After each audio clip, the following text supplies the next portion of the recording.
Bom dia a todos. Em nome do Tribunal Regional Federal da Terceira Região, quero saudar com alegria os organizadores deste curso Direito e Sistema Judiciário Brasil-Japão, Novas Tendências, e também os participantes, em especial os professores de nossa Universidade de São Paulo e os vindos do Japão, das universidades de Gakushūin, Rikkyō, Kobe, Keio e Hokkaido. Rendo homenagem a todos os mestres, luminares de nossa cultura jurídica, na pessoa, no nosso sempre professor Kazuo Watanabe, presidente de honra do Instituto de Direito Comparado Brasil-Japão e professor aposentado da Universidade de São Paulo. Alexandre Nishioka e Nuno Manuel Morgadinho dos Santos Coelho, professores da Faculdade de Direito da Universidade de São Paulo, em Ribeirão Preto.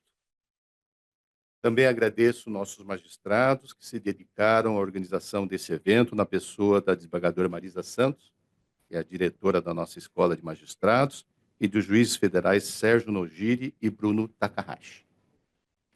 Registro a colaboração e a parceria de inestimável valor do Instituto de Direito Comparado Brasil-Japão, da Faculdade de Direito da Universidade de São Paulo, em Ribeirão Preto, e da Associação dos Juízes Federais de São Paulo e Mato Grosso do Sul. Teremos, caríssimos colegas, neste evento, a celebração da convergência no âmbito jurídico de uma união de culturas que deita raízes há mais de um século, quando, em 1908, aportaram no Brasil os primeiros dos milhares de imigrantes japoneses. Hoje, muitos dos magistrados nesta sala descendem daqueles pioneiros que cruzaram por meses, oceanos e distâncias. As malas foram desfeitas, mas a identidade da origem e cultura foi mantida, mas não intacta, senão que miscigenada com as irresistíveis e cativantes influências da brasilidade, que neste continente do Novo Mundo nos une povos de todos os cantos do planeta. O Brasil tem rica diversidade cultural, decorrência da presença entre nós da maior população de descendentes de várias nacionalidades, como japoneses, italianos e libaneses. Dizem alguns estudiosos até que há mais libaneses no Brasil do que no próprio Líbano. Nossa identidade é, pois, multicultural, pluralista e mestiça, com cores, olhares e espiritualidades que festejam e se alegram com as oportunidades de reencontro com as várias origens de que fomos formados e forjados nesta abençoada terra de Santa Cruz.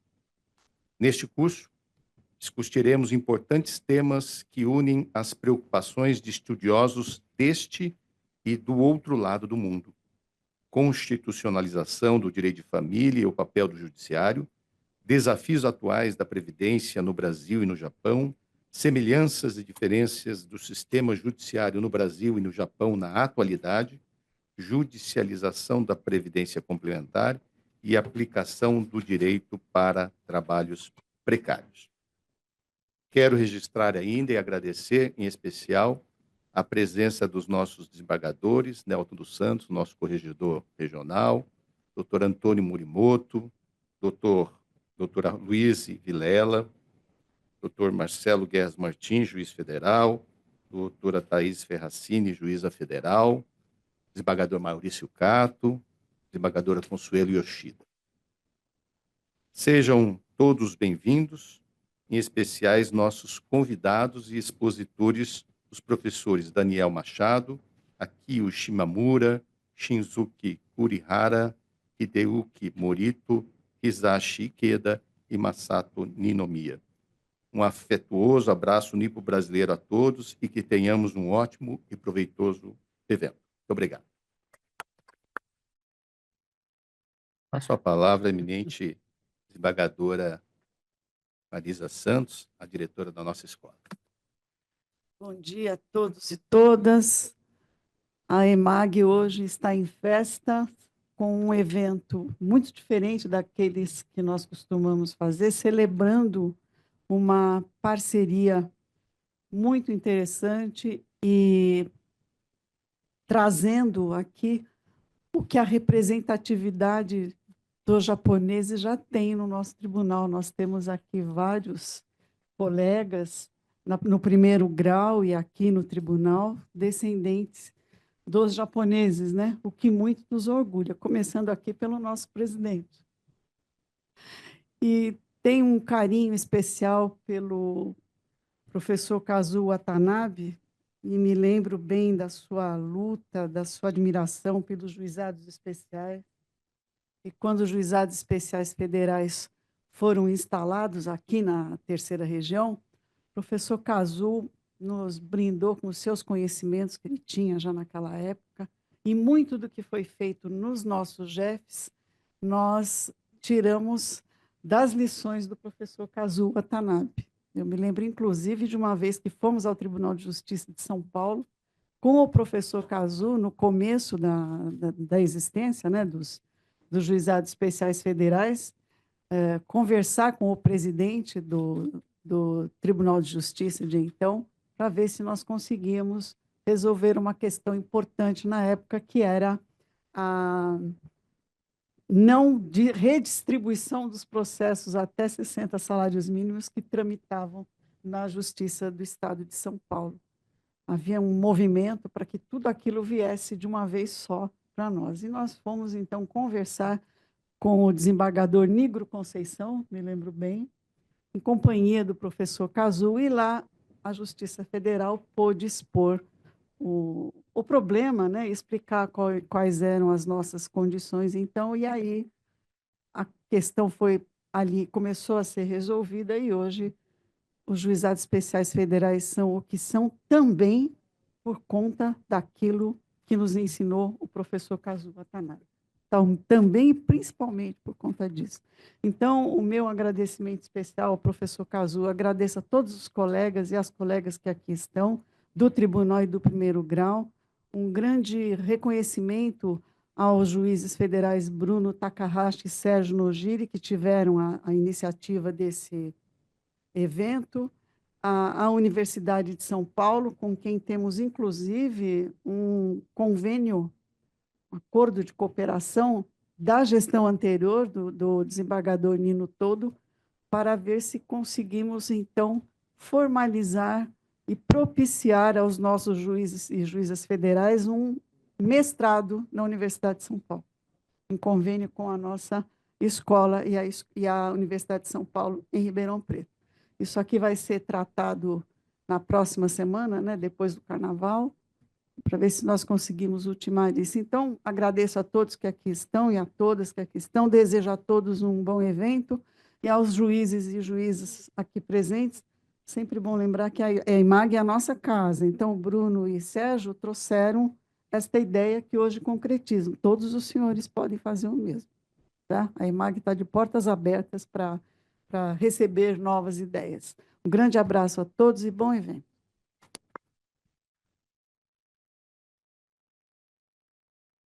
Também quero registrar aqui a presença da desembargadora Gabriela Xizue Araújo, também está conosco presencialmente na sala. Também quero agradecer a presença daqueles que estão participando por videoconferência.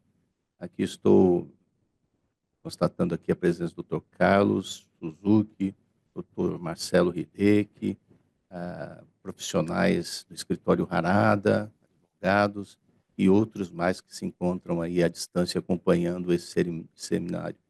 Dr. Felipe Graziano, entre outros que estão acompanhando esse seminário, também cumprimento e saúdo a todos os que estão à distância. Na sequência, eu convido para fazer uso da palavra o professor doutor Alexandre Nishioka. Obrigado, presidente. Bom dia a todas e todos. Em nome do presidente, né, Carlos Mouta, e da ex-presidente e presidente agora da EMAG, né, a desembargadora federal Marisa Santos, cumprimento a todos os presentes, todas as autoridades. Queria fazer uma especial referência também ao nosso professor, né, de todos, né, professor de todos nós, como a professora Marisa Santos mencionou. Ele, de fato, né, é um pioneiro, né, em grandes questões, especialmente, né, dos juizados. Foi meu professor em 1995 na Faculdade de Direito da São Francisco e era um dos poucos professores, né, que eu considerava, né, vários até, mas com P maiúsculo, e que ficava com os alunos até às 23 horas, às sextas-feiras, conversando com os alunos, tirando as dúvidas, né? Então, eu queria fazer esse registro. Queria cumprimentar também a doutora Thais Ferracini, presidente da GIUFESP, já parceira, né, de outros eventos. No final de 2003, tivemos a grata satisfação de participar de um evento em Portugal, junto com a nossa Faculdade de Direito de Ribeirão Preto da USP. Nós passamos uma semana, né, de muito trabalho, né, manhã e tarde, né, estivemos na cidade do Porto e não conhecemos a cidade, porque trabalhamos de manhã e à tarde, né, doutora Thais? Então, ela é a precursora, né, de uma parceria também, né, entre a Universidade de São Paulo e a Associação dos Juízes Federais, né? Então, essa troca, né, de experiências entre magistratura e a academia tem sido bastante profícua, né? Nós temos representantes aqui, né, da Justiça Federal na nossa faculdade, né, o professor Sérgio Nogiri, a quem agradeço esse honroso convite. Só estou aqui porque ele é meu amigo, e porque eu tenho olho puxado, né? Então, a descendência minha é de italiano. Na verdade, então, como, né, disse o nosso presidente, a gente celebra aqui a parceria entre o Japão e o Brasil, né, uma parceria que já data de 1908, como também foi mencionado. Eu poderia dizer que eu posso ser considerado, né, da segunda geração, da terceira geração ou da quarta geração, né, Nisei, Sansei ou Yonsei. Brincando, eu respondo que, na realidade, eu sou já da turma do não sei, né, porque no Japão, quando eu estive trabalhando em Nagoya, eu era Nisei, porque meu pai tem dupla nacionalidade, tinha. Minha mãe já é filha, né, de brasileiros, então eu posso ser Sansei e Yonsei, né? Então, meus filhos já são mestiços, então já são não sei mesmo de qualquer jeito. Então, a gente celebra essa parceria, né? A gente dá continuidade a uma parceria, né, entre a JUFESP, a EMAG, né, que começou, né, com o desembargador federal Nino Toldo. E eu também não posso deixar de esclarecer que eu só falo aqui em nome, né, do nosso diretor, Nuno Coelho, que infelizmente não pôde estar aqui porque ele está num outro evento acadêmico em Angola, né? Então, em nome dele, né, eu cumprimento, né, a EMAG, na pessoa da desembargadora federal Marisa Santos, né, o Tribunal Regional Federal, né, por sediar esse evento. E a gente agradece o apoio também, né, do Instituto, né, de Direito Comparado Brasil-Japão, né, o presidente honorário, professor Kazuo Watanabe, né, a JUFESP, né, na pessoa da Thais, e a gente parabeniza também, né, os juízes federais Bruno Takahashi e Sérgio Nogiri por proporcionar, né, esse dia aqui de debate sobre o direito, né, japonês e o direito brasileiro. Então, muito obrigado, parabéns à EMAG, à JUFESP, ao Instituto, né, de Direito Comparado Brasil-Japão e à nossa Universidade de São Paulo. Muito obrigado.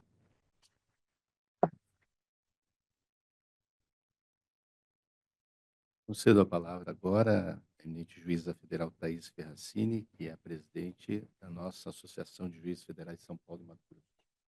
Obrigada, presidente. Bom dia a todos e todas. Eu quero cumprimentar todos os presentes nas pessoas do nosso presidente, desembargador federal Carlos Muta, e da nossa diretora da Escola de Magistrados, desembargadora federal Marisa Santos. E eu, como todos, não posso deixar de cumprimentar o nosso professor, Kazuo Watanabe. Eu não tive a honra de ser aluna dele na São Francisco, minha turma não teve esse prazer, mas eu sou aluna do senhor, porque os nossos primeiros passos no processo civil nós sempre damos no livro do senhor, em parceria com a professora Ada Pellegrini, professor Cândido Rangel Dinamarco. Então, somos todos alunos do senhor, porque as bases do processo civil que nós conhecemos são todas ensinadas pelo senhor. Então, meu agradecimento por todo o conhecimento que o senhor compartilhou com a gente e compartilha até hoje. Obrigada. É com muita alegria e com muita honra que a JUFESP se apresenta aqui hoje, nesse evento, que foi um evento que, desde o princípio, nós tivemos muito prazer em apoiar, por causa da sua relevância, da sua importância e também pela peculiaridade. Não é sempre que a gente tem a oportunidade de trocar ideias com instituições de outros países, não é verdade? Então, eu queria, em nome da associação, dar boas-vindas aos nossos ilustres professores que vieram do Japão e vão nos enriquecer aqui com todo o seu conhecimento e experiência. E estarmos aqui hoje reunidos é um símbolo não só, né, dessa troca de saberes, mas também de uma construção de pontes entre as nossas culturas e sistemas jurídicos. A colaboração entre as nações é fundamental para o avanço do conhecimento e para o avanço da inovação. O que nós vamos aprender hoje pode ser aplicado aqui, o que nós vamos, né, ensinar também pode ser aplicado lá.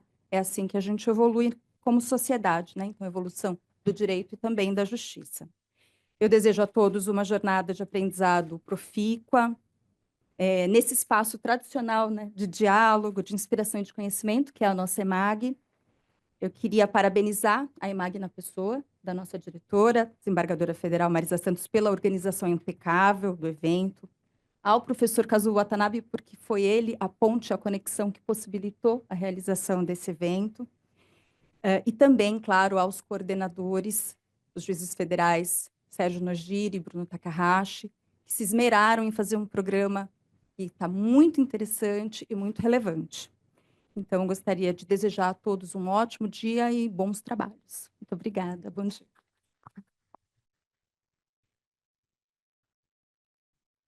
Agradeço a manifestação da doutora Thais e gostaria de convidar nosso professor.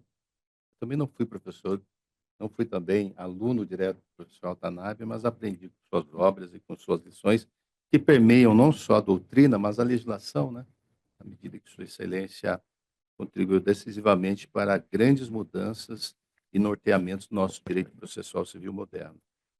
Então, com essas brevíssimas palavras de saudação, ressaltando a importância que o professor Kazuo Watanabe tem, não apenas no direito processual, na atuação dos juizados, mas, sobretudo, esse intercâmbio cultural Brasil-Japão, é que nós teremos a honra de ouvir as considerações do eminente professor na abertura desse trabalho.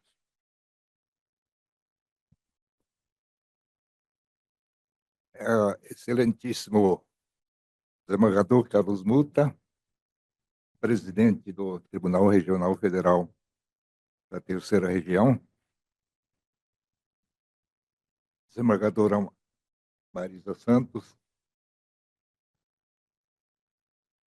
diretora da Escola da Magistratura, e juíza Thais Seracini, é presidente da AJUF, Associação dos Juízes Federais do Estado de São Paulo. Professor Alexandre Nishioka, professor da Faculdade de Direito de Ribeirão Preto. Após ouvir as palavras de exagerado elogio à minha pessoa, eu senti que estou ficando velho. Eu vou explicar porque quando a gente envelhece, né, os grandes defeitos desaparecem, todo mundo esquece, e as pequenas virtudes começam a assumir uma proporção gigantesca, né? Mas, de qualquer forma, eu recebo essas palavras como uma manifestação de grande amizade das pessoas que enunciaram esses elogios todos, mas eu devo sublinhar que está muito exagerado. Tá? Em relação à relação Brasil-Japão, ah, os juizados especiais de pequenas causas, que a desembargadora Marisa Santos mencionou, talvez tenha sido o início de uma relação de intercâmbio cultural, porque a pedra de toque dos juizados é a conciliação, né? E pela primeira vez eu tive contato com a conciliação quando, em 1965, né, estive no Japão, convidado pelo governo japonês, e tive a oportunidade de conhecer esse sistema, né? E aí, na participação dos trabalhos da comissão que elaborou o anteprojeto, junto com o professor Dinamarco e outros juristas, a conciliação foi colocada como a pedra de toque do sistema. E ainda hoje é a pedra de toque. Então, tem muito a ver esse juizado com o evento de hoje, que é evento de intercâmbio entre dois países na área jurídica. E acrescentaria que, recentemente, o Japão adotou, na área de processo coletivo, uma ação que a ação é de tutela de interesses individuais homogêneos, né, que teve o sistema brasileiro como modelo. O presidente da comissão, que era o professor Mick, da Universidade Keio, né, tem um professor da Keio aqui presente, né, ele estudou vários sistemas, o europeu, o americano, e optou para pegar o modelo brasileiro, né? E sobre esse evento, ainda na semana que vem, depois do Carnaval, vai haver um seminário na faculdade. É o professor da Keio, o professor Kudo, que vai estar aqui para expor sobre esse sistema, né? Então, eu quero ressaltar aqui o intercâmbio entre Brasil e Japão na área jurídica já vem acontecendo e de algum tempo. O juizado de pequenas causas é de 1984, né? Então já faz mais quase cerca de 40 anos, né? Muito bem.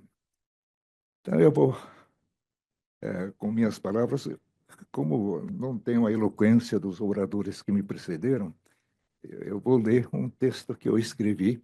Então, é um texto bastante curto para celebrar esse evento de intercâmbio entre Brasil e Japão na área jurídica. Eu digo, este evento é da maior importância no relacionamento Brasil-Japão e deve ser considerado uma das primeiras realizações que ocorrerão ao longo deste ano em comemoração aos 130 anos do Tratado de Amizade.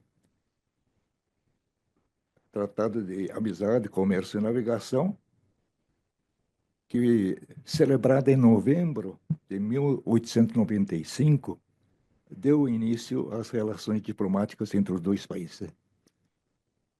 No próximo mês, inclusive, o presidente Lula estará no Japão para dar início à celebração dessa data, né, que é muito significativa, e o professor Ninomiya está aqui presente, vai acompanhar a comitiva para ser intérprete do presidente Lula, né? Com a participação hoje de 5 importantes universidades japonesas, que são Universidade de Kyo, representada pela professora Akio Shimamura, aqui presente, que é coordenadora do grupo japonês, né? Com a presença também da Universidade de Kobe, coordenada, representada pelo professor Shinsuke Kurihara, Pela Universidade Keio, representado pelo professor Hideyuki Morito. Pela Universidade Hokkaido, representado pelo professor Hisashi Ikeda. E pela Universidade Gakushuin, representada pelo professor Daniel Machado, que é Nikkei, e com a atuação do lado brasileiro, como debatedores de ilustres juristas e magistrados, teremos com toda certeza um importante estudo comparado de temas ligados ao direito de família, ao direito previdenciário, ao sistema judiciário, à judicialização de questões de previdência complementar e ao direito aplicável aos trabalhos precários. O só fato da realização de estudo comparado de importantes temas jurídicos de dois países já é um evento da maior importância, e com a exposição e o debate ao vivo de juristas desses países, se multiplicam muito a relevância deste seminário. Parabéns e muito obrigado aos organizadores do evento de tamanha importância. Do lado japonês, como já mencionado, a professora Akio Shimamura, da Universidade de Rikkyo, que vem atuando há vários anos no estudo comparado do direito previdenciário e vem promovendo o intercâmbio cultural na área jurídica entre o Brasil e o Japão. E do lado brasileiro, a diretora da IMAG, desembargadora Marisa Santos, e os coordenadores do seminário, o juiz federal Sérgio Nogiri, cujo pai foi meu amigo, inclusive, era meu veterano na faculdade, que é professor da Faculdade de Direito da Universidade de Ribeirão Preto, da USP. E o juiz federal Bruno Takahashi, que é o elo entre os professores japoneses e brasileiros, e além de muitas outras pessoas que contribuíram para a realização desse importante seminário. Desejo um excelente seminário a todos e muito obrigado a todos que cooperaram pela realização deste evento. Muito obrigado.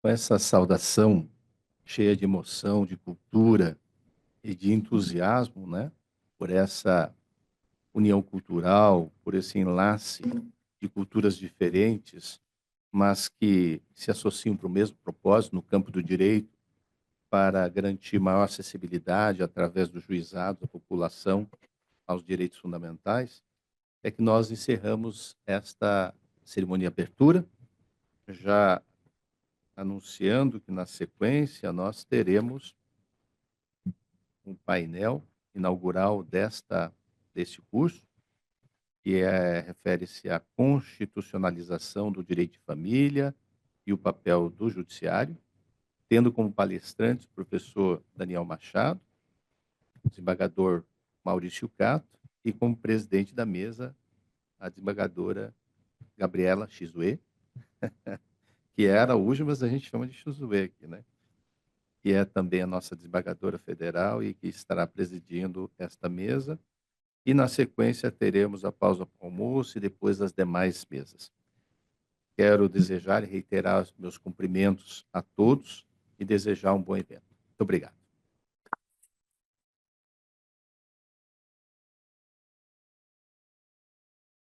Bom dia.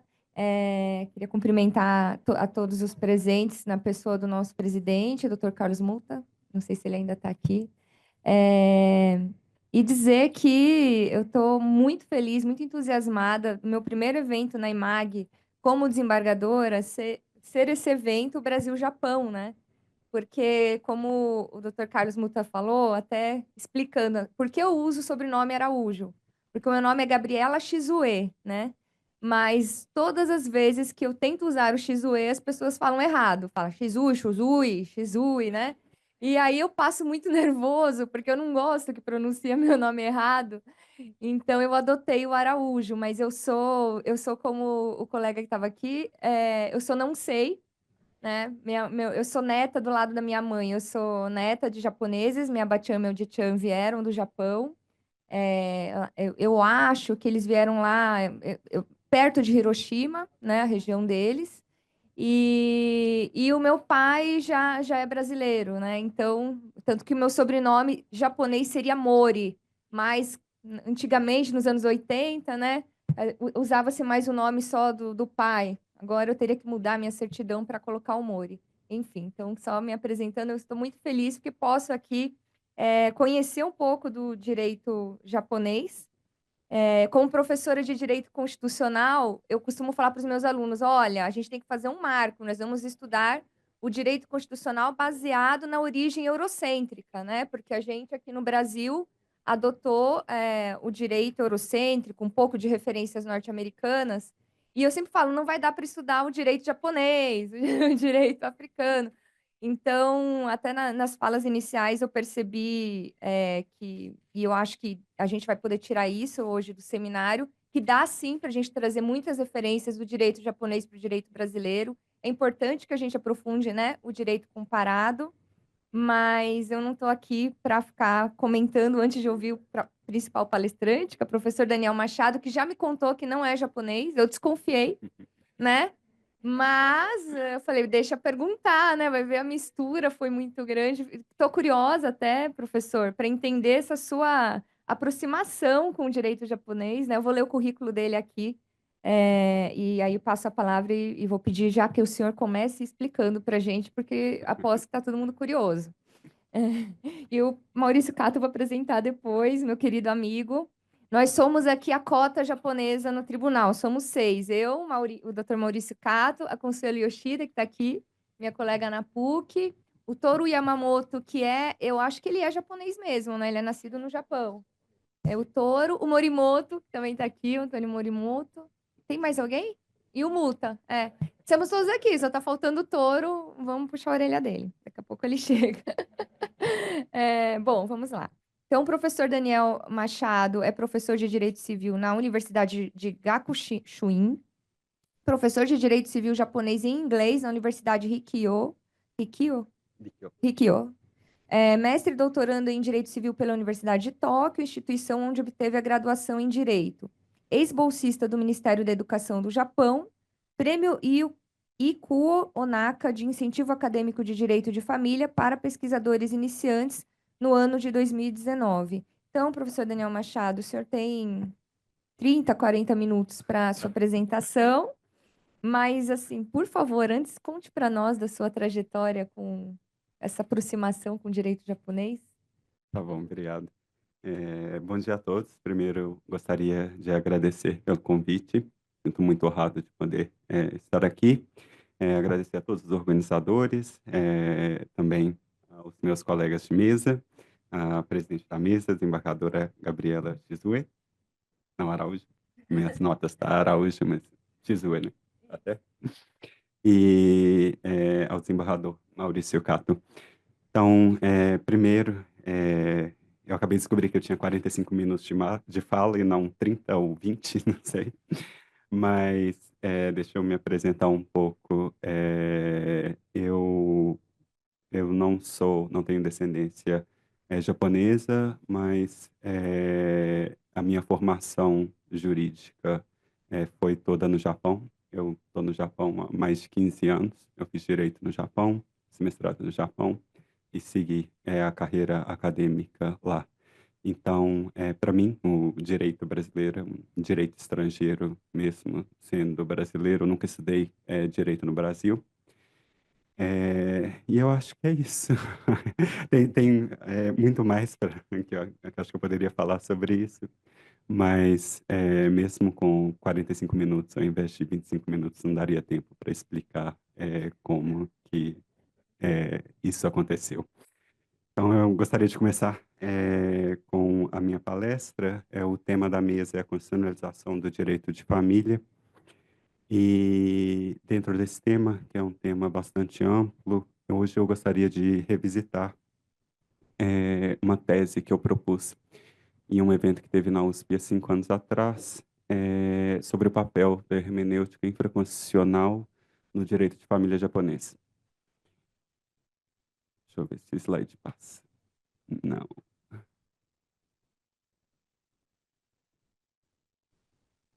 O slide não está passando. Tá. O slide não está passando, se tiver jeito de alguém resolver. Ah, passou. Então, a tese que eu propus, então, é a seguinte, quando comparado ao Poder Judiciário brasileiro, o Judiciário japonês parece ser pouco intervencionista, pois muito raramente, é muito raro o Judiciário japonês usar o Poder Constitucional para declarar a inconstitucionalidade de leis. Para vocês terem uma ideia, a primeira vez que a Suprema Corte do Japão declarou a inconstitucionalidade de uma norma do Código Civil japonês foi em 2013, mais 65 anos após a promulgação da Constituição em 1946. E até então, não só do Código Civil, mas de outras leis em geral também, era possível contar nos dedos as decisões que declararam a inconstitucionalidade de leis no Japão. Assim, uma comparação com foco no controle de constitucionalidade pode dar a falsa impressão de que o judiciário japonês intervém pouco ou que desconheça o ativismo judicial. A minha tese é que esse entendimento seria um engano, pois o judiciário japonês intervém tanto quanto ou até mais do que o brasileiro, mas por meio de uma hermenêutica infraconstitucional.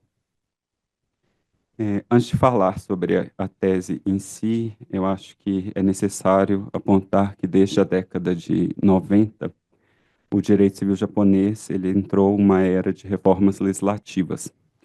Os trabalhos legislativos, eles começaram a dar frutos, gastou um tempo, mas começaram a dar frutos em meados da década de 2010, sendo a reforma do direito às obrigações de 2017 um marco importante dessa era de reformas legislativas. Na época, no Japão, foi tratado como a primeira reforma do Código Civil Meiji em mais de 100 anos. Era o slogan da reforma de 2017. E depois dessa reforma do direito das obrigações, houve uma série de reformas do direito de família e das sucessões.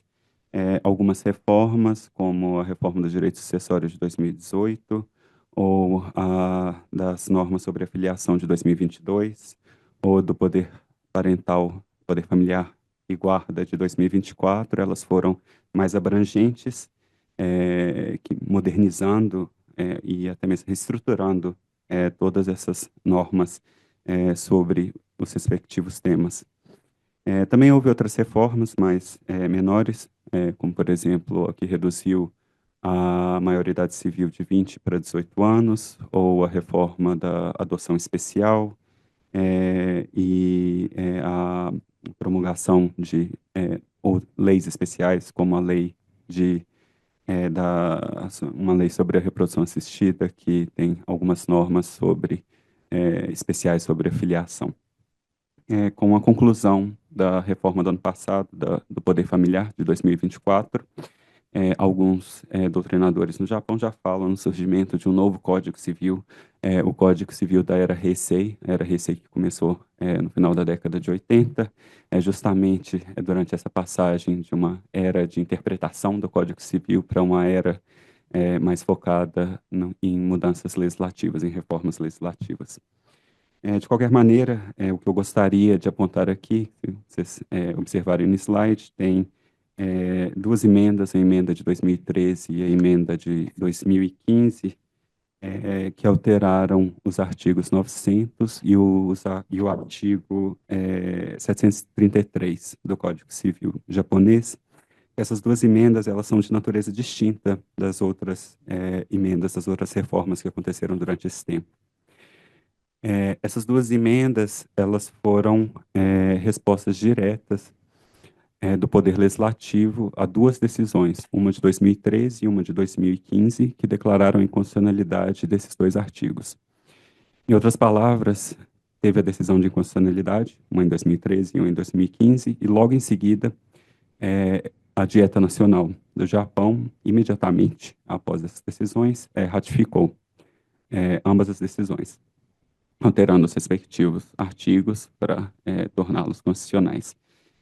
Olhando desse ângulo, de uma forma bem cronológica, voltar ao slide, pode parecer que essas decisões de 2013 sobre o direito sucessório foi o que impulsionou o início de uma série de reformas do direito de família, que começou pelo direito sucessório.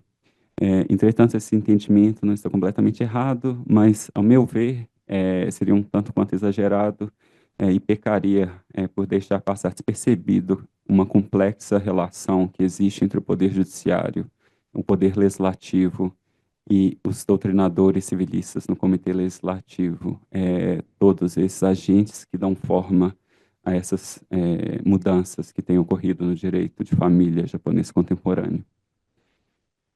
Para entender melhor essa relação, nós precisamos voltar até uma tentativa de reforma do direito de família que aconteceu em 1996, sem a qual eu acredito que não seria possível compreender por inteiro o significado dessas decisões de 2013 e de 2015. O direito civil e o direito de família e das sucessões, só para dar um breve histórico do direito civil e direito de família japonês, passou por dois pontos de inflexão cruciais. O primeiro foi a promulgação do Código Civil Meiji de 1896-98, e o segundo foi uma reforma geral da parte sobre a família e sucessão em 1947, após a Segunda Guerra Mundial.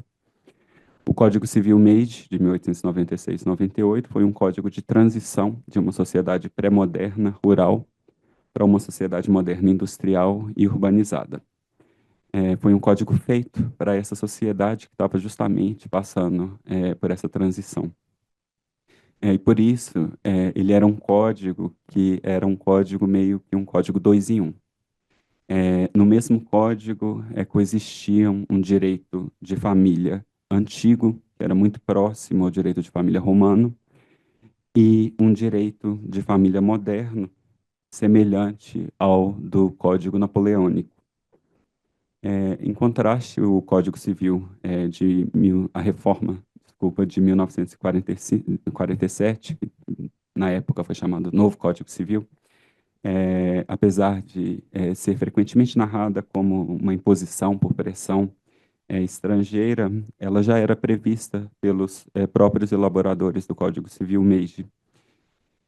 O que aconteceu durante essa reforma foi que o código, era Meiji, ele já foi feito, ele já foi formulado como sendo um código de transição. Então, os elaboradores do código, eles já previam que, conforme a sociedade japonesa se modernizasse, que precisaria mudar o código. E foi justamente isso que aconteceu nessa reforma de 1947. Revogou-se a parte do código antiga, pré-moderna, revogando a maioria dos artigos relacionados ao sistema de família tradicional, e deixou-se intacta, com algumas alterações, a parte moderna, que já existia no código, ela não precisou ser criada.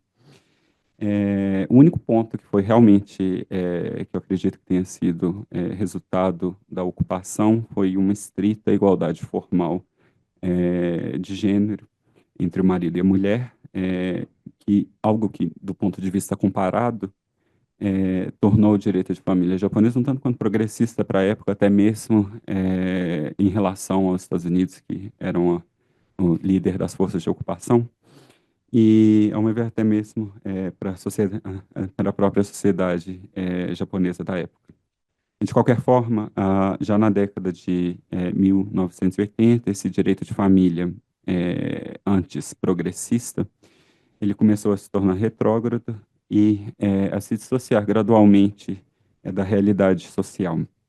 Foi em vista dessa necessidade de responder às mudanças sociais envolvendo a família japonesa, que desde o final da década de 80 é o Comitê Legislativo. O Comitê Legislativo é um órgão que fica no Ministério da Justiça, mas que é liderado, antigamente ele era mais independente, principalmente depois da reforma de 1996, como eu vou explicar, deu errado, ele perdeu essa independência, mas esse é um comitê liderado pelos grandes doutrinadores de cada época, e desde o final da década de 80, o comitê elaborou um projeto de reforma geral da parte de família para adequar o código às mudanças que tinham ocorrido desde 1947. A proposta feita pelo comitê continha mudanças paradigmáticas muito importantes, tais como, por exemplo, a revogação das normas que discriminavam contra filhos não matrimoniais, filhos nascidos fora do casamento, ou o avanço da igualdade de gênero pela equalização da idade matrimonial, ou pela redução do período exigido para mulheres contraírem novas núpcias, dentre outras alterações importantes. E, ao menos na doutrina, a maioria desses temas eles já haviam sido amplamente discutidos e já estavam praticamente pacificados. Entretanto, essa tentativa de reforma de 1996, ela fracassou miseravelmente. Por quê? Por causa da controvérsia, é uma controvérsia que continua até hoje. É até tema da dieta nacional, vai ser discutido esse ano, mais uma vez, sobre a mudança do nome de família pelo casamento. Talvez vocês já saibam, mas só para rever, no Japão, ao contrário do que acontece no Brasil, as pessoas só têm um nome de família. E até a reforma de 1947, a mudança do nome de família pelo casamento era da mulher, que a mulher ela entrava na família do homem e assumia o nome da família do homem. Então, a mudança do nome pelo casamento é tratada como uma consequência jurídica do casamento. E, após a reforma, essa mudança, essa consequência jurídica do casamento, da unificação do nome de família do homem e da mulher, ela foi mantida, mas o casal passou a poder optar pelo qual sobrenome adotaria após o casamento, sobrenome do marido ou sobrenome da mulher. O objetivo dessa reforma era compatibilizar a mudança do nome de família com o princípio, o novo princípio de constitucionalidade e de igualdade de gênero, mas, como já se sabe, a igualdade formal, ela costuma não ser suficiente para se realizar, se atingir uma igualdade material. E prova disso é que até hoje, mais de 95% dos casais, eles continuam a optar pelo sobrenome de família do homem. Eu não vou entrar em detalhes, mas eu acredito que desde a década de 90 já era consenso na doutrina civil do direito de família, e a regra que impõe a adoção do mesmo nome de família como condição para se casar, ela deveria ser alterada por ter um impacto negativo sobre as mulheres, que geralmente são as que têm que arcar com as dificuldades profissionais e sociais provocadas pela mudança do nome de família, que, por sinal, tem uma diferença importante na utilização do nome de família no Brasil e no Japão, que no Brasil nós costumamos usar diariamente o primeiro nome, mas no Japão, no dia a dia, no cotidiano, as pessoas se dirigem umas às outras, principalmente pelo nome de família. Então, o nome de família faz parte não só da sua identidade de família, mas da sua identidade do seu dia a dia. Então, tem um impacto muito maior na vida, não só profissional, como cotidiano, diário das pessoas. De qualquer maneira, essa proposta da reforma de 1996, ela não era muito radical, mesmo em relação ao nome de família. A ideia que ainda a ideia proposta até hoje é de tornar a unificação dos nomes de família opcional. Entretanto, o que era consenso na doutrina civilista entre os doutrinadores da época não era necessariamente consenso na sociedade e muito menos no meio político. Uma pesquisa do Ministério da Justiça mostra que em 1996, ao contrário do que ocorre hoje, a maioria da população ainda era contrária à flexibilização da regra. O O resultado dessa falha dos doutrinadores em perceber essa desconexão entre a teoria jurídica e a sociedade ou a política foi que essa reforma, uma reforma geral para modernizar o direito de família inteiro, ela acabou sendo enterrada, engavetada como um todo. E essa controvérsia política em torno do nome de família, da alteração das regras sobre o nome de família, tornou a reforma do direito de família em si, esse tema virou um tabu, o que dificultou futuras iniciativas de reforma do direito de família até meados da década de 2010. A decisão de 2013, ela foi um marco não só no direito de família, mas também no direito civil e no direito constitucional japonês, e ela foi um resultado direto dessa falha, desse fracasso de 1996, que foi o resultado dessa falha de comunicação entre os doutrinadores, entre a teoria jurídica e a sociedade. A decisão de 2013, ela declarou inconstitucional parte do artigo 900 do Código Civil, que reduzia a cota hereditária de filhos não matrimoniais, filhos nascidos fora do casamento, a metade da de filhos nascidos na constância do casamento. O leading case sobre a inconstitucionalidade dessa norma, ele data de 1995, se eu não me engano, e justamente um ou 2 anos antes da proposta de reforma de 1996. E naquela época, como eu já mencionei, a necessidade de revogar essa regra já era uma questão praticamente pacificada na doutrina. Foi nesse contexto que a Suprema Corte já tinha uma expectativa de que em alguns anos, 2, 3 anos, haveria uma intervenção legislativa. Então, a Suprema Corte se recusou a declarar a inconstitucionalidade dessa norma, já esperando que o problema seria resolvido no âmbito do Poder Legislativo. Entretanto, a reforma não veio e os casos eles continuaram a chegar na Suprema Corte, um atrás do outro, e até 2013 a Corte manteve o precedente, talvez ainda na esperança de que a matéria seria solucionada na via legislativa.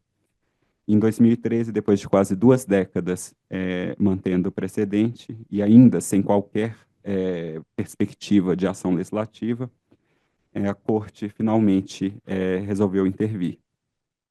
Como eu já disse, essa decisão foi marcante não só por ser uma das raras declarações de inconstitucionalidade de leis, mas por ser a primeira que declarou uma norma do Código Civil inconstitucional. Entretanto, essa decisão por si só, ela não indica que teria ocorrido uma mudança de atitude da Corte. Uma nova atitude da Corte, uma nova atitude um pouco mais intervencionista, ela ficou clara em 12 de outubro de 2015, quando a Corte, em um período de menos de 2 anos, declarou, mais uma vez, parcialmente inconstitucional, o artigo 733, que exigia que as mulheres esperassem 6 meses para se casar de novo. Uma declaração de inconstitucionalidade pela Suprema Corte do Japão já é bastante incomum, 2 em um intervalo de 2 anos, eu acho que precisa de explicação. E o meu entendimento sobre isso é que a Suprema Corte deu um recado claro ao soltar 2 decisões exatamente no mesmo dia, no dia 16 de outubro de 2015. Em uma, como eu já mencionei, a Corte declarou ser inconstitucional a parte do artigo 733, algo que já era pacificado na década de 1990, que já estava previsto para ser reformado no projeto de 1996. E na outra, a Corte declarou ser constitucional o artigo 750 do Código Civil, ou seja, a norma do Código Civil que obriga a unificação dos nomes de família após o casamento. Ao fazer isso, a Corte indicou que, apesar dessa nova atitude aparentemente um pouco mais intervencionista, a possibilidade de intervenção, ao menos no âmbito de controle de constitucionalidade, era limitada pelo nível de controvérsia do tema ou pelo nível de pacificação do tema. Assim, eu acho pouco adequado entender essas reformas como resultado de um aumento de pressão do Poder Judiciário sobre o Poder Legislativo. De fato, a reforma do direito acessório de 2018, ela tem uma certa correlação com a decisão de 2013. O aumento da cota de filhos não matrimoniais ou a revogação da discriminação contra filhos não matrimoniais provocou uma preocupação no âmbito político quanto à proteção do cônjuge sobrevivente. Eu precisaria dar um contexto maior, uma explicação mais detalhada sobre o direito acessório japonês, não vou entrar em todos os detalhes aqui, mas a ideia é que, para que o cônjuge sobrevivente, geralmente a mulher dependente do marido, continue morando na casa própria e adquira os bens suficientes para se sustentar após a morte do marido, seria necessário ter um acordo com os filhos. Seria necessário que os filhos se disponham a abrir mão de ou tornar indisponível parte da herança, ao menos temporariamente. E, no caso, nesse contexto, os filhos não matrimoniais, filhos nascidos fora do casamento, que geralmente não são filhos do cônjuge sobrevivente, teoricamente, ao menos, eles estariam menos dispostos a colaborar para manutenção da residência ou para que o cônjuge sobrevivente adquira uma cota que viabilize o seu sustento após o falecimento do outro marido. Enfim, essa preocupação de uma natureza um tanto quanto conservadora levou o ministro da Justiça do Japão a provocar o Comitê Legislativo com um inquérito sobre a necessidade de reforma do direito acessório para a proteção do cônjuge sobrevivente. É importante frisar que a provocação, esse inquérito, ele foi pontual. O ministro da Justiça, ele não pediu ao comitê que fizesse uma reforma geral do direito acessório japonês. Mas o comitê, que desde o fracasso de 1996, que parou de operar por iniciativa própria, ele ampliou o escopo da reforma para uma revisão geral do direito acessório. Ele aproveitou a oportunidade para rever toda a parte, modernizar toda a parte do direito acessório, o livro 5 do Código Civil japonês. E essa atitude do Comitê Legislativo, ela pode ser notada em todas as outras reformas. O comitê fez o mesmo movimento. Por exemplo, o ministro da Justiça fazia um inquérito pontual sobre uma questão específica que precisava, o ministro perguntava se precisava mudar alguma coisa no Código Civil para resolver um problema específico, e o comitê expandia ao máximo possível o escopo da reforma. Um exemplo é a emenda, a reforma a redução da maioridade civil. Nessa reforma, o comitê aproveitou para emendar também o artigo sobre a idade matrimonial, que já era algo previsto na reforma de 1996, rever o artigo que exigia o consentimento parental para o casamento de menores, o artigo que previa a emancipação pelo casamento, dentre outros. Um exemplo clássico dessa incongruência do input político com o output do comitê foi a reforma de 2022. Nessa reforma, o ministro da Justiça ele inquiriu o comitê sobre a necessidade de reformar o Código Civil para resolver um problema de crianças que não estavam sendo registradas pelas mães devido à presunção de 300 dias, presunção de paternidade de 300 dias após o término do casamento. E, nesse caso, o comitê não só propôs uma reforma geral das normas sobre a filiação, reestruturou completamente as normas sobre filiação do Código Civil, como também acabou não dando uma solução ao menos definitiva, para o problema apontado pelo ministro, pelo inquérito ministerial. Em suma, essa série de reformas que tem ocorrido no direito de família e das sucessões, elas não devem ser entendidas nem como uma resposta legislativa a uma maior intervenção do Poder Judiciário, e nem como reformas de natureza inteiramente política. É um movimento bastante complexo, no qual o Comitê Legislativo juristas, a Academia Jurídica do Japão aproveitou oportunidades políticas para realizar reformas já pretendidas desde a década de 90, mas dessa vez aprendendo com o erro do passado, atuando de uma maneira um tanto quanto mais cautelosa, de forma gradual, para evitar problemas no âmbito político. Por outro lado, uma decisão de 25 de outubro de 2023 pareceu colocar em xeque essa minha tese de que o Supremo Tribunal do Japão, a Suprema Corte do Japão, não teria tido uma mudança de atitude para uma atitude mais intervencionista. Mas o que aconteceu nessa decisão em 2023 foi que a Suprema Corte declarou inconstitucional a parte do artigo 3 da Lei de Disforia de Gênero, que exigia esterilização para redesignação do gênero jurídico, um tema ainda não pacificado e claramente controverso, não só no Japão, mas como no resto do mundo. Entretanto, ao meu ver, essa decisão é mais um exemplo de que a Suprema Corte continua extremamente cautelosa no exercício do controle de constitucionalidade. A Lei de Disforia de Gênero, ela não condiciona diretamente a redesignação do gênero jurídico à cirurgia. O condicionamento é indireto, por meio de dois requerimentos distintos. O primeiro é o requerimento da esterilização, o que foi declarado inconstitucional, que pressupõe a remoção dos órgãos reprodutores internos. E o segundo é o requerimento da aparência do sexo oposto, que pressupõe a cirurgia para a construção do órgão sexual do gênero oposto. O caso em tela dessa decisão de 2023 era de uma mulher trans, sobre qual já era claro e evidente que não havia passado por qualquer tipo de cirurgia e que, portanto, não satisfazia não só o primeiro requerimento, que foi declarado inconstitucional, como também o segundo requerimento, o da aparência do sexo oposto. E segundo a lógica utilizada pela Corte, era mais que óbvio que o requerimento que exige a aparência do sexo oposto também seria declarado inconstitucional caso chegasse a ser analisado. Entretanto, a maioria dos ministros adotou uma atitude formalista em termos processuais, mandando o caso de volta para o Tribunal de Segunda Instância para apuração de fatos e sem decidir sobre o mérito, sobre a constitucionalidade do segundo requerimento.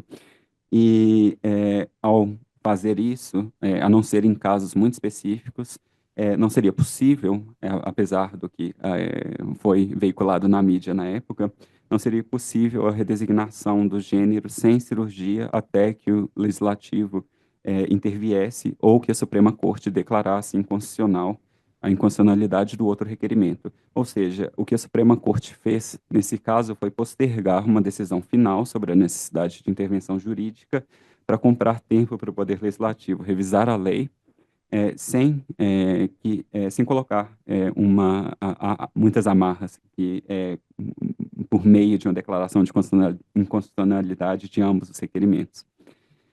Entretanto, esse comedimento, mesmo essa atitude um tanto quanto comedida da Corte, ele acabou saindo pela culatra.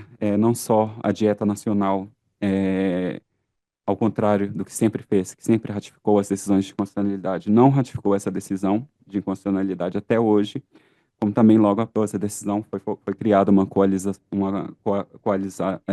de parlamentares para a proteção dos direitos das mulheres, de atuação principalmente voltada para uma atuação anti-transexualidade. Hoje, até onde eu sei, ainda não há uma perspectiva de que essa decisão será ratificada e, ao contrário, parece que vai passar uma lei de proteção das mulheres em vista do avanço da flexibilização, da redesignação do gênero jurídico. E essa confusão, essa tensão entre os poderes ficou ainda maior quando, em meados do ano passado, o Tribunal de Segunda Instância, que recebeu o caso de volta, resolveu declarar inconstitucional o segundo requerimento.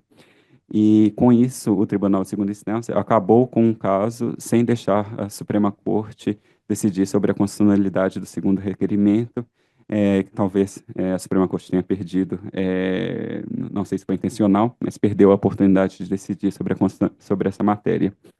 Enfim, esse conflito causado pela decisão de 2023 demonstra que o judiciário japonês não estava sendo excessivamente cauteloso ao demonstrar comedimento em exercer controle de constitucionalidade. Um passo errado mesmo, que dado com cautela, acabou gerando um conflito, talvez desnecessário, entre os poderes. Talvez desnecessário, porque, ao meu ver, o judiciário japonês tem uma tradição de intervenção infraconstitucional que permite a intervenção judicial em prol da realização de valores constitucionais ou da proteção de direitos dos vulneráveis, sem bater de frente com o poder legislativo. Exemplos dessa tradição não faltam, mas um clássico do direito de família é o reconhecimento do casamento de fato, em 1958. No Brasil, como vocês sabem, foi necessária uma verdadeira mudança do paradigma constitucional para que se permitisse o tratamento das uniões de fato, das uniões estáveis, como relações de família. No Japão, já em 1958, a Suprema Corte reconheceu a possibilidade da aplicação, por analogia do direito matrimonial, às uniões de fato. Hoje, exceto pelo direito sucessório do cônjuge, que ainda não é aceito, e pela guarda compartilhada, algo que vai mudar com a reforma do ano passado de 2024, o companheiro tem praticamente todos os direitos e deveres do cônjuge, incluindo benefícios de ordem pública. A segunda metade do século passado foi marcada por uma série de decisões, tanto o reconhecimento da união, de fato, também tinha esse viés de realização da igualdade material em contraste à igualdade formal, mas muitas decisões no âmbito do direito de família, muitas intervenções, elas foram marcadas por decisões que intervieram por reinterpretação do direito infraconstitucional, das provisões das normas do Código Civil, visando amenizar o impacto negativo dessa igualdade formal introduzida pela reforma de 1947. Um exemplo, eu não vou listar todos os exemplos, mas outro exemplo seria uma decisão também de 1958 que vedou o pedido de divórcio judicial pela parte culpada, geralmente o marido, pela ruptura do matrimônio. Outro exemplo um pouco mais recente, que trata de um tema mais controverso, é a decisão de 2013, que permitiu a extensão da presunção de paternidade a maridos trans após uma pessoa que se casou após a redesignação do gênero jurídico, o que não era contrário, não só era contrário à intenção do legislador, quando promulgou a lei da disforia de gênero de 2003, como também incongruente com a jurisprudência sobre a presunção de paternidade. Outro exemplo mais recente e talvez até mais relevante foi uma decisão de 26 de março do ano passado, 2024, e outra de 21 de junho do mesmo ano, que também, em ambos os exemplos, a Suprema Corte fez intervenções substantivas, materiais, sem usar de quaisquer argumentos do âmbito constitucional. Na primeira decisão, sem se basear em nenhum argumento de natureza constitucional, o requerente até fez alguns argumentos de inconstitucionalidade, mas os ministros da Suprema Corte ignoraram todos esses argumentos e não tocaram na Constituição. A Suprema Corte reconheceu a aplicabilidade de um artigo de lei especial que confere benefícios a cônjuges ou companheiros sobreviventes de vítimas de crime a uniões entre pessoas do mesmo sexo. A Corte chegou a ignorar, nessa lei, os regulamentos, tinha uma distinção baseada no gênero jurídico, na letra da lei, mas a Suprema Corte ignorou completamente isso e não tocou na Constituição. Nessa decisão de natureza infraconstitucional, a Corte não demonstrou nenhuma preocupação em limitar o escopo da decisão, mesmo sendo evidente que essa decisão ela tem um potencial de repercutir por todo o sistema jurídico, pois esse tipo de norma de provisão ele se encontra em centenas de leis espalhadas pelo sistema jurídico japonês. Essas provisões que ampliam os direitos, os benefícios do cônjuge aos companheiros, elas escritas da mesma maneira, elas estão espalhadas por todo o sistema jurídico japonês. Então, essa decisão, ela poderia ter um impacto tão significativo quanto o reconhecimento do casamento entre pessoas do mesmo sexo. Na segunda decisão, a Suprema Corte admitiu a possibilidade do reconhecimento da paternidade reconhecimento de paternidade de criança nascida após a redesignação do gênero jurídico do pai ou mãe, após a redesignação, o contrário, de mulher trans. De novo aqui, a Corte não recorreu a nenhum argumento de natureza constitucional para tomar uma decisão que pode ter implicações fundamentais no conceito de parentalidade jurídica no direito japonês, um tema que costuma ser até mais polêmico do que o próprio casamento entre pessoas do mesmo sexo ou a mudança do nome pelo casamento. Enfim, eu acho que eu já me alonguei demais. Para concluir minha fala, eu acredito que o contraste entre as intervenções no nível constitucional e as intervenções no nível infraconstitucional, esse contraste ele demonstra que as intervenções infraconstitucionais parecem funcionar como uma forma de evitar conflitos institucionais que são pouco produtivos, e isso desimpede avanços significativos no direito por inércia legislativa ou disfunção legislativa ou conflitos entre os dois poderes, especialmente sobre temas que são geralmente mais controversos. E antes de terminar a minha fala, eu gostaria apenas de apontar que a minha fala por si só, ela não serve de crítica a uma atitude que eu costumo ouvir bastante, que o judiciário brasileiro costuma ser criticado pelo ativismo judicial, e o ponto da minha fala não é fazer ou substanciar uma crítica nesse sentido, apenas pontuar. Eu acho que para fazer uma crítica nesse nível seria necessário analisar todos os fatores institucionais, fatores sociais, fatores jurídicos que permitem o desenvolvimento dessa intervenção infraconstitucional no direito japonês. Por exemplo, acho que seria necessário levar em conta que a Constituição, ao menos na prática, a Constituição do Japão, ela é rígida e nunca foi alterada desde 1946. Então, isso significa que se a Suprema Corte do Japão declarar algum artigo, alguma norma do direito constitucional inconstitucional, o poder legislativo, seria praticamente impossível o poder legislativo ter uma resposta no sentido oposto do judiciário. É uma intervenção muito agressiva se comparada ao caso brasileiro.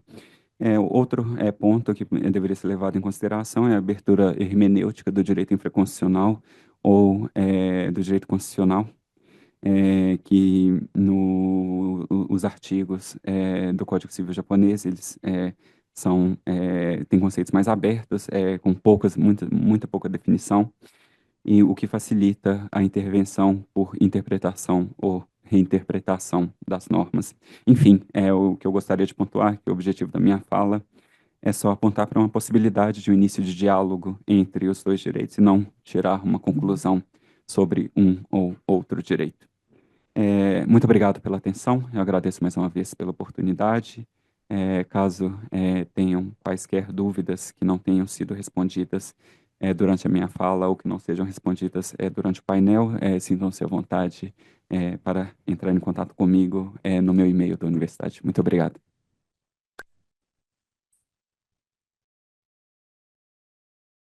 Eu tenho muitas perguntas, mas eu vou primeiro passar a palavra para o Dr. Maurício Cato, senão eu vou tomar o lugar dele aqui. Mas antes de passar a palavra, o presidente Muta pediu para avisar que ele gostaria de juntar no fim do painel todos os descendentes nipo-brasileiros ou de origem nipônica, todos de origem nipônica, para uma foto, né? E também a gente pode fazer depois com os que não são de origem, né? Porque aqui, mas uma só dos descendentes ou de origem nipônica Não vamos discriminar, né? Então, mas só para o pessoal, quando terminar aqui o painel, para vocês ficarem aqui para a gente fazer a foto. Também queria só comentar agora que o Dr. Sérgio Nugiri entrou, e agradecer também o convite, parabenizar os organizadores, o Bruno Takahashi, que falou comigo, está ali. E o Dr. Sérgio Nugiri, só fazer um comentário que nós não nos conhecíamos, mas eu já o conhecia pelo seu trabalho.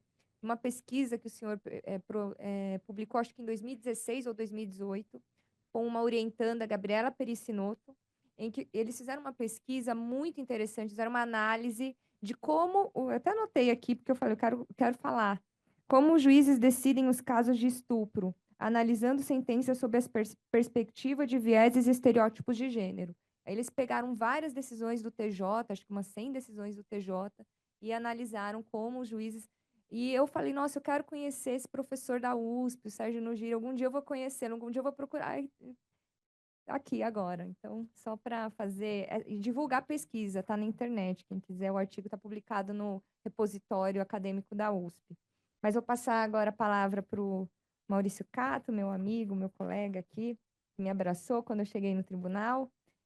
O Maurício Cato é desembargador federal do TRF3 desde 2014, integra a 5ª turma desta corte, especializada em matéria criminal, e antes de ser nomeado desembargador, atuava como juiz federal da 21ª Vara Federal Civil de São Paulo.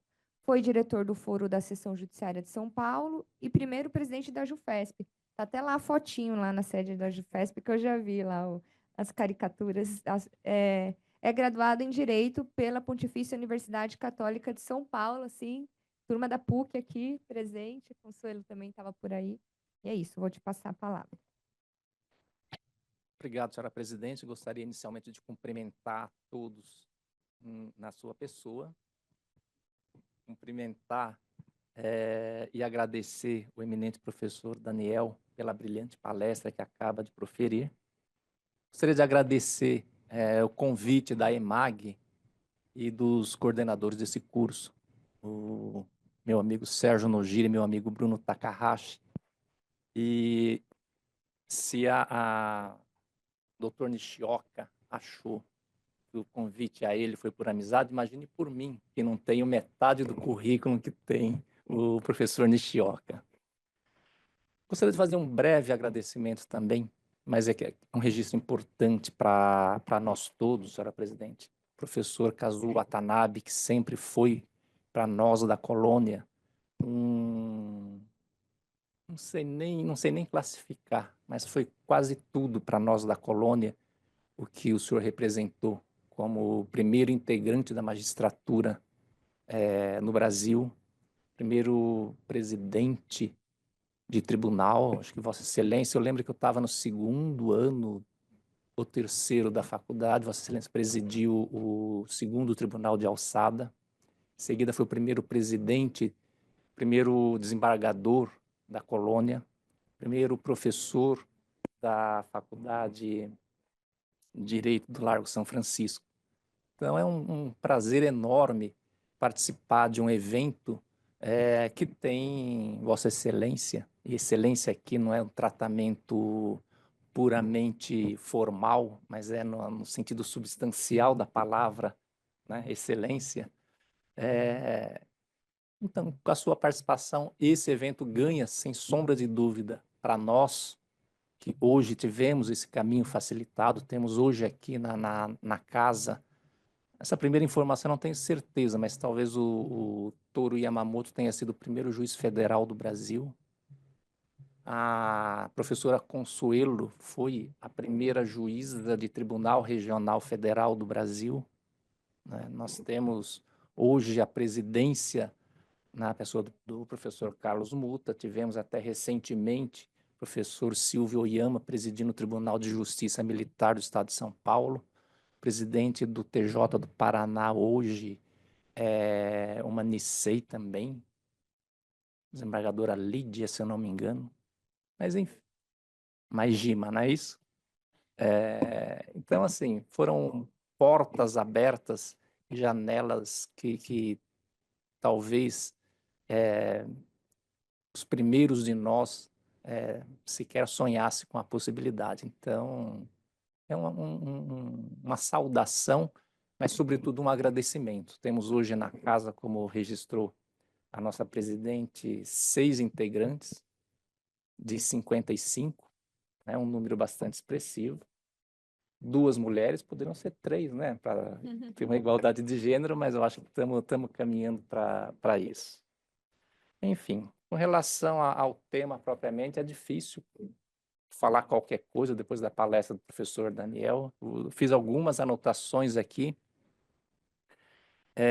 só para tentar algum paralelo entre a legislação japonesa, que eu estou tomando conhecimento por agora, e certamente as referências que eu farei, eu vou tropeçar muito, vou cometer talvez muitos deslizes, e aqui aproveitando a observação que fez o professor Kazuo no início dos trabalhos, com relação aos defeitos que a juventude sempre mostra, professor. Depois da minha manifestação, talvez essa minha aparência, para vocês que estão me ouvindo, seja modificada. Talvez eu tenha a aparência aqui de um pré-adolescente. Tamanhos serão os defeitos, certamente, das coisas que eu falarei aqui.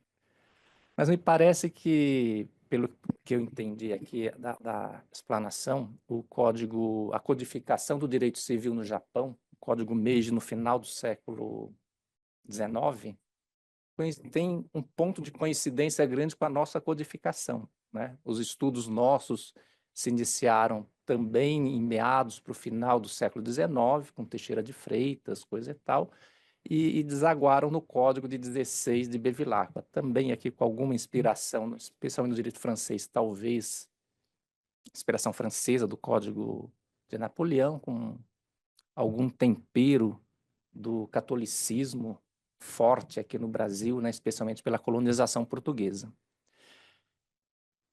E também começamos, como é no Japão, é que o Japão persistiu nisso, mas no estabelecimento de uma legislação exclusivamente infraconstitucional do Código Civil. Nós tínhamos nessa época aqui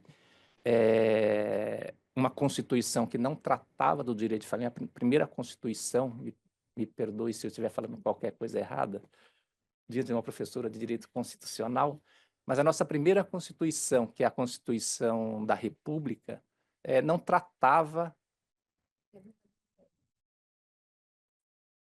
A de 24. A de 24 tratava de direito, a primeira republicana, 1991, mas a do Império não tratava do direito de família. A do Império talvez tratasse do direito da família real, possivelmente, né?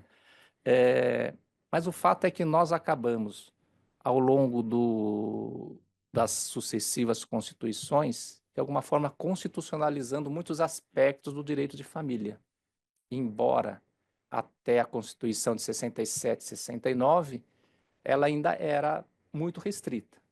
O que aconteceu é que, em 88, a Constituição de 88 acabou trazendo uma série de regras do direito de família para o âmbito da Constituição.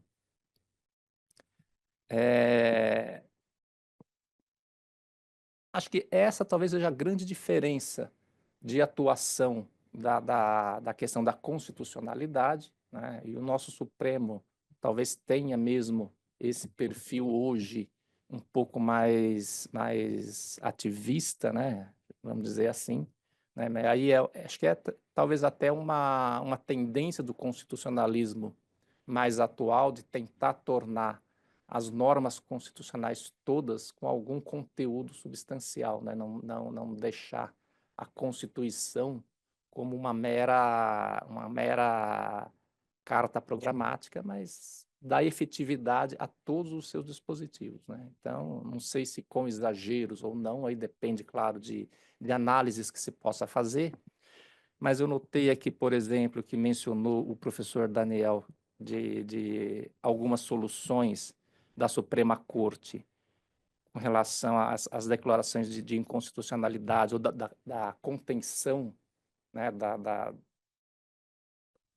intenção de declarar o menos possível a constitucionalidade, é porque aqui no Brasil, a par das disposições todas constitucionalizadas, o Supremo acabou trazendo inúmeros princípios para constitucionalizar ainda mais alguns aspectos do direito de família, né? Poderia mencionar aqui a questão do casamento homoafetivo, a questão da multiparentalidade, da igualdade dos filhos biológicos por adoção ou socioafetivos, que acabou até trazendo, por intermédio de aplicação de princípios, como o princípio da identidade, o princípio da dignidade humana, da paternalidade afetiva, enfim, acabou trazendo inúmeros aspectos que não estavam explícitos, mas acabou trazendo como matéria constitucional de forma a permitir a atuação para declarar constitucional ou inconstitucional determinado dispositivo ou interpretar determinado dispositivo de uma forma um pouco diversa daquela que está escrita de forma mais explícita na Constituição Federal. Então, são aspectos diferentes. Também a questão aqui que mencionou o professor, de aspectos culturais. A par de tudo isso, nós temos também, acho que talvez, diferenças grandes da cultura jurídica. A cultura nossa, ela é, por herança de Portugal, um direito eminentemente derivado do direito romano. Diferentemente, me pareceu que a Era Meiji, com a latinização do direito, talvez tenha levado para o Japão um sistema que não é da essência do povo japonês. E aí eu vou começar, talvez, a falar algumas bobagens que eu me referi. Mas o direito tradicional japonês, que parece que conviveu aqui, pelo que disse o professor Daniel, no Código Meiji, mas ele é muito forte, talvez até hoje nós sintamos ainda, ou o japonês sinta toda essa carga, né? Seja aqui com relação ao próprio nome de família, né? Que é uma herança do povo originário japonês, né? Com relação à questão cultural que mencionou também o professor Daniel, nós temos um aspecto da cultura japonesa fundada talvez aí no shintoísmo, no budismo, com uma pitada do confucionismo, que prega valores ou prega comportamentos, não só na área do direito, mas na vida como um todo, nas relações pessoais, na relação com o meio ambiente, na relação com as coisas, voltado assim, sempre tendo como pilares valor, honra, a busca sempre a harmonia. E isso leva necessariamente a uma autocontenção, né, que se dá não só na relação entre os jurisdicionados, e o Japão é um exemplo clássico de baixíssima litigiosidade, mas talvez aí também essa baixíssima litigiosidade se refira também à relação entre os poderes. O poder judicial japonês, pelo que mencionou o nosso palestrante, também procura sempre uma convivência harmônica na sua decisão para permitir que o parlamento também atue, que a sociedade, que as forças da sociedade outras também busquem, através de cada um da sua forma de manifestação, a sua expressão para se chegar a um consenso, a uma harmonia verdadeira, né? Então, sim, com essas brevíssimas considerações, mas talvez carregada de muita informação incorreta, eu gostaria de fazer só pontuar algumas questões que eu consegui, dentro da minha pouca capacidade, compreender da palestra proferida por Vossa Excelência, agradecer mais uma vez pelo conhecimento que transmitiu aqui para nós, e, com isso, devolver a palavra à presidência.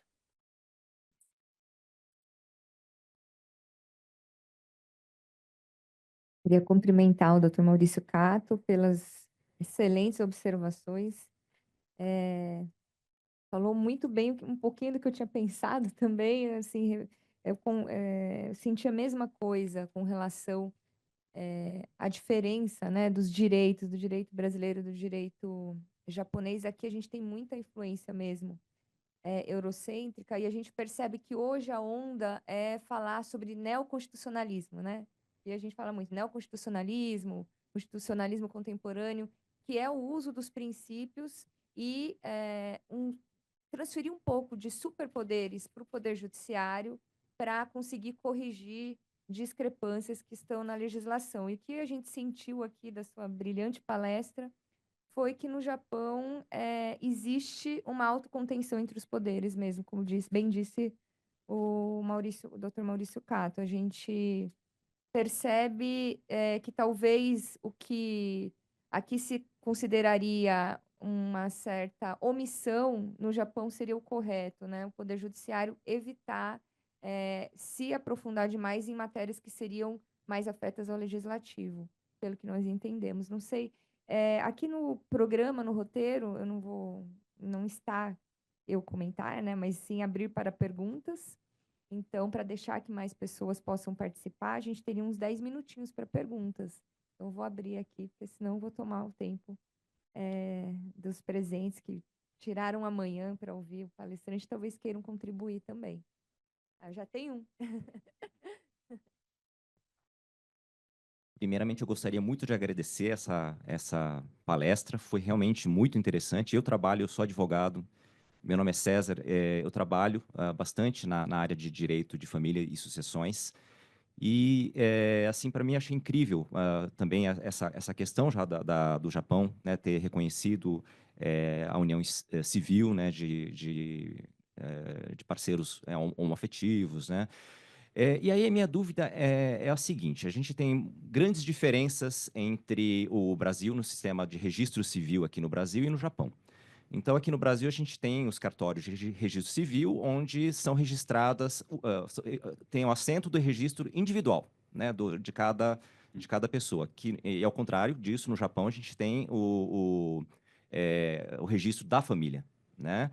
E aí a minha dúvida, assim, em relação a essa união homoafetiva, apesar de haver esse reconhecimento da união estável, eu gostaria de saber, na prática, como é que fica isso, né? Se além dessa questão né, da possibilidade de adotar o sobrenome do parceiro, eu gostaria de saber, na prática, no Japão, como é que fica isso? Será que o parceiro ele consegue adotar o sobrenome do outro parceiro? E se ele consegue, por exemplo, constituir um registro à parte, constituir um conselho, que é a parte, né, da família, como uma instituição familiar homoafetiva? Então, a minha dúvida seria essa.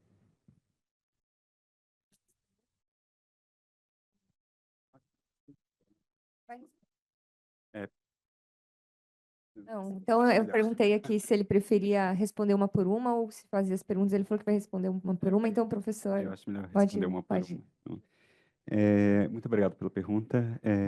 Se eu entendi a pergunta direito, acho que se trata da situação de registro de casais homoafetivos no Japão, como que funcionaria agora. Primeiro, eu acho que precisaria clarificar a situação de casais em união, de fato, em união estável no direito japonês, elas não são registradas.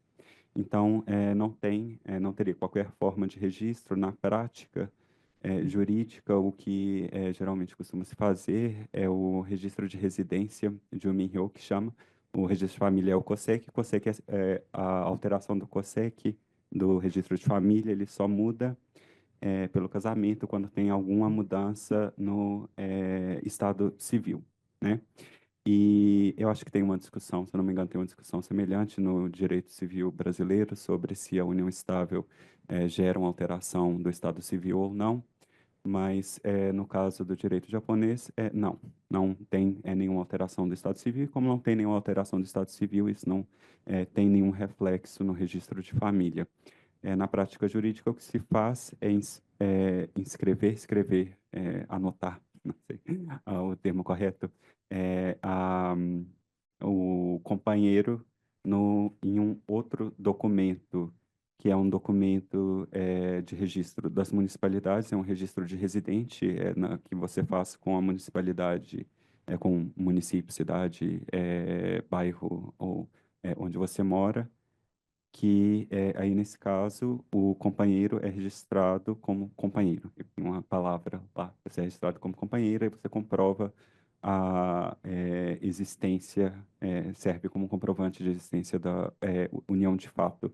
Mas como no Brasil isso é apenas um comprovante, não necessariamente significa que a união existe. E sobre as uniões homoafetivas tem um porém, ou algo que eu deveria acrescentar, é que desde 2015, em Shibuya, um dos distritos de Tóquio, Tóquio é uma cidade um pouco especial, que os distritos eles funcionam como municipalidades meio que independentes, como se fossem cidades à parte, então tem as assembleias da cidade, tem as leis de cada distrito, e o distrito de Shibuya passou uma lei local reconhecendo, como que eu traduzo isso, É, uma certificação de parcerias, é, de, de parceria. No caso, era limitada a parcerias homoafetivas. E, nesse caso, eles emitem um certificado, mas esses certificados eles não têm, na época, ao menos, não tinha nenhum valor jurídico, né? Era um valor simbólico. O valor jurídico é uma coisa típica do direito positivo japonês, que eles iniciam colocando um dever de se esforçar para fazer alguma coisa. Aí como que fala isso? Ah, os funcionários públicos, a administração do distrito de Shibuya tinha o dever de se esforçar para não discriminar contra casais que tinham certificado de parceria homoafetiva de Shibuya.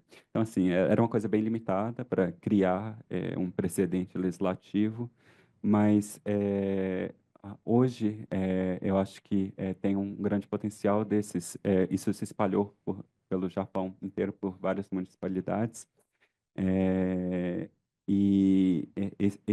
essas leis regionais que emitem um certificado, elas funcionam não como uma forma de registro familiar, mas como uma forma de comprovar a existência de uma relação. Na época não tinha nenhum efeito jurídico em si, mas desde 2019, se não me engano, foi o primeiro caso em uma corte inferior, tribunal, era uma vara do Tribunal Regional de Tóquio, que reconheceu efeitos civis na dissolução, aplicação, a parte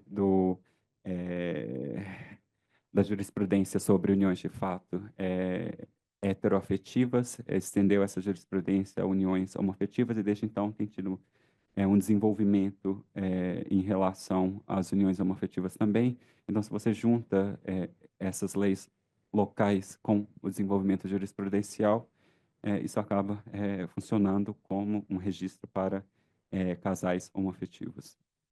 Eu acho que é onde a gente está agora. Então, assim, respondendo a pergunta, não altera o registro de família, porque não tem alteração do Estado Civil, mas isso não é porque é uma união afetiva, é porque a união, de fato, em si, a união estável no direito japonês, ela não tem nenhum efeito no Estado Civil.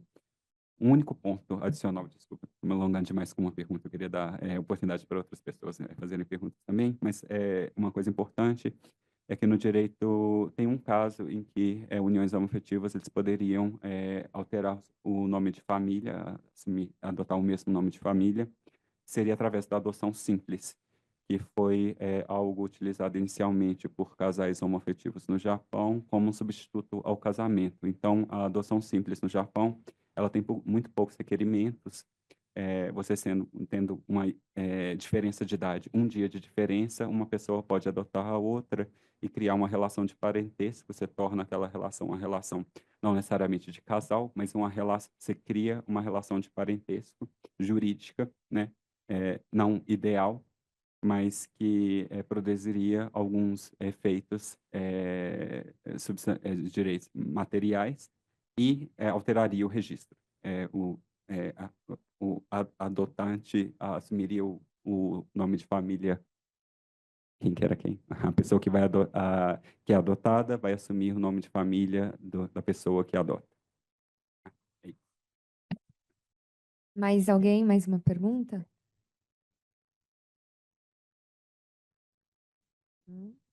Tem ali. Aqui.